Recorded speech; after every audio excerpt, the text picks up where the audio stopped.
어찌됐든 간에 지금 이제 강의 내용을 좀 할 건데요.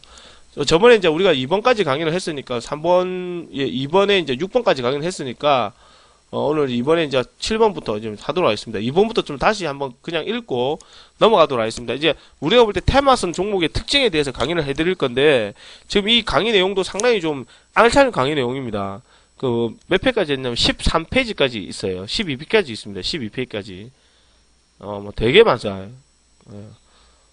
되게 중요한 내용이니까 꼭 강의를 시간 되시면 꼭 들으시고요. 간략하게 강의를 해드릴 테니까 프리미엄들은 녹화했던 강의도 들으시면서 차츰차츰 좀 본인 좀 깨우칠 수 있도록 하십시오. 이거는 치우겠습니다. 안 하고요. 넘어가겠습니다. 테마 종목은 그냥 계속 많습니다. 계속 생깁니다. 이거 여기까지 읽어 넘어갈게요. 저번주에 했으니까 너무 많습니다. 그제? 무조건 계속 생깁니다. 너무 시간 없고요. 그게 보시게 되면 역시 이제 급등락을 하기 때문에 우리 입장에서 보게 되면은 이제 정보가 부족한 게 고점에 많이 물린 경우가 있습니다. 반대로 이제 우리가 볼 때 저점에서 이제 막 지나가는 종목을 잡게 되면은 큰 수익을 먹을 수 있다. 고수익이다. 한마디로 말씀드려서 리스크가 큰 면에 고수익이다. 그리고 이제 옛날에 대형주들도 테마가 있었습니다만은 지금은 거의 우리 보시면 다 코스닥 종목들 쪽으로 눈을 돌리는 게 되겠죠. 그죠? 넘어가고요. 테마주들은 역시 시장 매수 매도가 원활하기 때문에 당일 파동을 줍니다. 그러니까 우리가 볼 때 오늘 XTX도 보시게 되면 전날 상가 들어오니까 최소 8, 9% 정도 수익이 나오고, 그지? 결국 오전 상가 가는 식으로. 그러니까 결국 하이리스크는 있습니다. 그지? 테마주는 회사와 같이 하는 무관한 움직이는 경우가 많다. 아까도 말씀드렸죠. 싸이 관련해서는 좀 무관한 움직이는 겁니다. 그죠? 그렇기 때문에 내적 가치나 성장 가능성을 보고 투자하는 것은 자체가 무의미하다.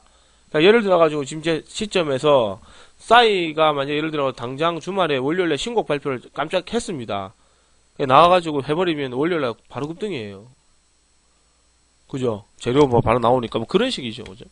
그래서 테마 종류에서 충분한 지식과 경험을 쌓은 후에 공유하시는 게 좋습니다. 항상 얘기도 유의를 하셔야 되는 부분이니까요. 다음 넘어가겠습니다. 이거 저번에 했으니까 이제 넘어갑니다. 부연 설명하지 않고요. 7번 한번 보겠습니다.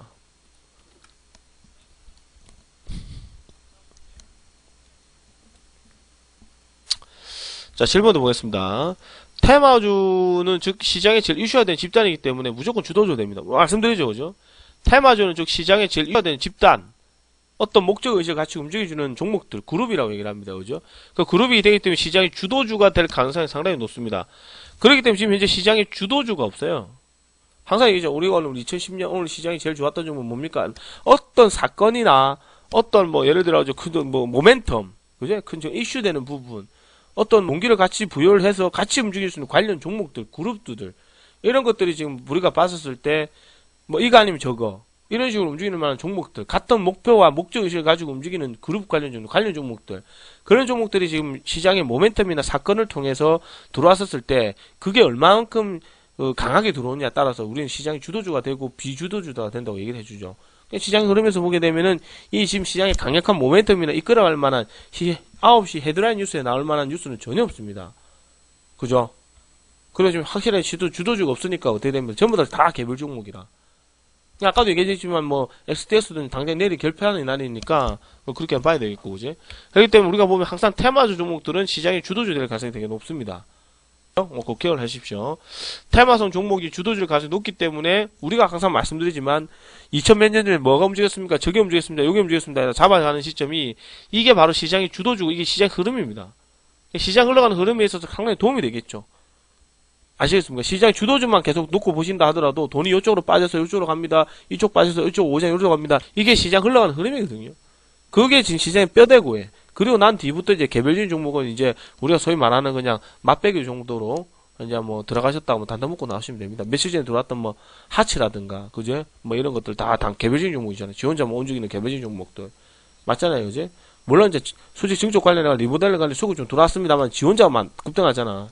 저런 거든가, 그 다음에 또 뭐 있습니까? 지 혼자 움직이는, 어쨌든 지 혼자만 지랄 연병 들으면서 움직이는 종목들, 그룹이 아니고, 그런 종목들도 우리가 보면 주도주가 형성된 시점에서는 이제, 그제? 형님 너무 주도주만 하면 재미없으니까 중간중간마다 개별적인 종목 들어가셔도 충분하게 아마 재미있을 겁니다. 뭐 그렇기 때문에 시장의 주도주라는 것 자체는 시장에 흘러갈 수 있는, 우리가 시장에 흘러갈 수 있는 눈을 키우는 거죠. 그러니까 제일 중요한 게 뭐냐면 우리가 개별적인 종목만 놓고 봤을 때는 왜 떨어지는지 몰라. 그러니까 시장이 흘러갈 때는 우리가 볼 때 너무 많은 걸 보죠. 그죠? 제일 중심이 되는 주도주 위주로만 보시게 돼도 크게 흔들리면서, 예를 들어 오늘같이 주도 종목이 없다. 그럼 지수 흐름 보세요. 어떻게 되는가, 꼬라지가. 주도 흐름 좋지가 않다. 그죠? 그냥 쭉쭉 빠지잖아. 그냥 어떤 이유에서가든 어쨌든 장중에 빠지니까. 그죠? 주도주가 딱 버티고 있으면 그쪽으로 돈이 계속 돌기 때문에 주식시장의 주가가 좀 떨어진다 하더라도 막상 우리가 느끼는 체감 증시는 그렇게 떨어지는 줄 몰라요. 맞죠? 그죠? 근데 아무리 장이 좋다 하더라도 주도 종목이 형성되지 않는 시점에서는 종목들은 아무리 공략을 많이 한다 하더라도 내가 느끼는 실질적인 매수세나 수익률은 들어오지가 않아요. 시장 흘러가는 흐름도 없고. 지금도 보시면은 지금 종목이 빠져서 돈이 어디로 갈 것 같습니까? 물어보면 몰라. 그냥 모르죠. 어떤 때만 따르면 모르지. 그냥 우리가 봤을 때 지금 오전에 좀 전에 말씀드렸던 뭐 STX 관련 종목이라든가 뭐 싸이 관련 종목이라든가 뭐 AI 관련 종목 이런 거 다 우리 했잖아요. 하고 있잖아 지금도. 이게 최선이라고 지금 내가 볼 때. 엑스테도 잠깐 먹었습니다. 축하해주고. 윤이 아침에 한 8% 먹고 나왔습니다. 됐습니다. 축하해주고. 왜냐면, 몰린 종목도 있으니까 그만큼 메꿔 가시면서 최대 연금 부유를 많이 하시라. 그죠? 그렇게 해가지고 수익 내가 가면 또 메꿔가고 이러면 금방 메꿔줘요. 안 메꿔지지 않아. 쓸데없이 계속 물타기를 하니까 이제 물리는 거 되는 거지, 그지? 어찌됐든 간에 지금 이런 식의 흐름. 테마주는 특정한 이슈와 모멘텀으로 동일한 움직임을 보여주기 때문에 그 흐름에 그 흐름이 똑같으면 보통은 3개, 4개, 많게는 10개에서 15개 정도로 형성이 된다. 적어놨죠, 그죠? 이게 되게 중요한 앞으로 강의 내용 중에 좀 특징입니다. 모멘텀으로 동일한 움직임을 보여주기 때문에 적게는 3개, 많으면 10개에서 15개. 우리가 이 관련 종목이 많으면 많을수록 우리가 볼 때 이 등급이 틀려지겠죠. 10개에서 15개 정도 되는 종목, 우리 소위 말하는 S급 정도 되겠죠, S급. S급 정도, 이거 뭐야, 반사 해볼까? S급 정도 되면 S급 정도. S급. 근데 말해도 3개, 4개 정도밖에 안 된다. 그럼 우리 B급 정도 안 주죠. B급 정도밖에. 우리가 볼 때 소위 말하는 S급 정도 해야 되겠죠. 그죠? 보통 우리가 보게 되면은 A급 정도 보게 되면 나중에도 강의 해드리겠지만 보통 7, 8개 정도 형성되게 된다고요. 7, 8개 정도. A급 정도. 그 중에서도 보면, 여기서 보면 또 대장 역할하는 종목이 있거든요. 그 종목 뒤에 보통 1, 2개 정도 돼. 그러니까 그 종목을 때려잡더라. 나머지는 다 단타고. 그러니까 우리가 본 테마주는 보통 짧으면 일주일. 그러니까 이게 뭐냐면 일주일이라는 것 자체가 뭐냐. 우리가 볼 때 이런 일주일 자체가 보면 B급 정도밖에 안 돼. 1박, 많이 가봐야 5일밖에 안 가고. 길면 3개월 간다. 이게 만약 길면 3개월까지 급등한 경우가 많다. 이 3개월이 우리 소위 말하는 S급이에요. S급. 역시 3개월에 들어오는 종목은 1년에 한두 번 정도. 그 정도면 상가 3파까지 가는 경우가 되게 많다 적어놨습니다. 상가 3파까지. 상가 3파. 상가 3파까지 가는 경우가 되게 많아요. 아까 대표적인 종목으로 올 초만 하더라도 수급 돌았었던 예를 스페코라든가 악재손 공시지만 스페코 종목도 흐름 체크해보시면은 이 종목도 저번에 얘기해드렸잖아요. 스페코. 우리 반에서 좀 소개했던 종목. 결국엔 급등했잖아. 자격지 떨어지면서. 결국 이런 식으로 보시게 되면 거의 시작하자마자 한 5월 때까지, 그죠? 한 3개월 정도. 상가 3파 나왔죠. 1파, 2파, 3파까지 치고 나오면서 기간 한 3개월 정도. 그죠? 물론 패턴은 N장의 시장 많이 들어오겠지만, 그죠? 어쨌든 이런 시점. 예를 들어가지고 또 이펫이라든가 이런 종목도 보시게 되면은, 역시 앞전에 보시면 아시겠지만 이런 식으로. 한 2달 만에 들어왔고, 이거는, 그죠? 2파, 3파 정도 끝내주는 모습. 요것도 우리 다 드셨다, 그죠? 다 드셨다 보고. 그죠? 이것도 다 드셨잖아. 그죠? 전고점 목표까지 잡아가고. 어쨌든 이런 식으로 갑니다. 테마주는 시장에 있어서 영향력을 미치기 때문에 한 테마주가 형성될 경우에는 다른 테마주 쪽에 영향을 미친다. 되게 중요하죠. 우리가 볼 때 어떤 테마가 좀 강력하게 가게 되면은 그 테마에 따라서 이제 종목이 새롭게 만들어집니다. 예를 들어가지고 불과 근래에 또 조금 소식 보셨지만 비트코인 관련 종목들이 이제 새롭게 들어오면서 비트코인 관련 만들어지지만 보안 관련 종목들을 새롭게 만들어지듯이 그런 식으로 종목이 자꾸 양성을 해줍니다. 예를 들어서 대선 같은 경우에는 안철수 관련해가 수급이 들어오잖아요. 그 안철수 인맥주가 함께 안철수가 추구하는 정책주라든가 이런 것들도 같이 묶어서 들어오는 경우가 되게 많죠. 그러니까 우리가 소위 말하는 이 S급 테마가 형성될 경우에는 시장에 영향을 미치는 부분이 되게 많습니다. 그러니까 테마를 생성해 준다는 게 돼 있거든요. 그래서 우리가 볼 때 이런 것들은 상당히 중요하고, 이런 관점에서 보는 이유가 뭐냐면 이런 종목을 잡아가야지만 시장의 소외를 받지가 않습니다. 전에 말씀드렸지만 주도주를 잡아야 내가 시장의 중심에 있다는 걸 알고 있거든요. 그렇게 잡아놓으면 주가가 떨어지더라도 이 종목은 계속 갑니다. 저번에 얘기 드렸지만 그만큼 시장에 이슈를 많이 만들기 때문에 거의 모든 사람들이 공략함으로, 단점은 뭡니까? 휴유증이 심각한 데다가 사회적인 문제가 자주 발생할 수 있습니다. 예를 들어서 휴유증이 심각한 거는 고점에서 물렸을 경우,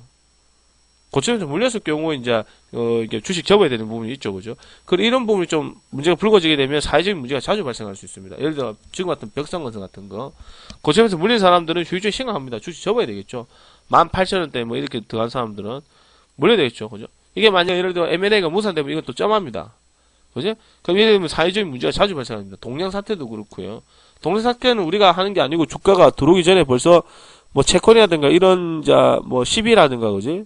어떤 회사차라든가 이런 원금 보장이 되지 않는 거를 팔아먹었기 때문에 이제 문제가 좀 심각하게 되는 거죠. 원금 보장이 되지가 않아요, 그지?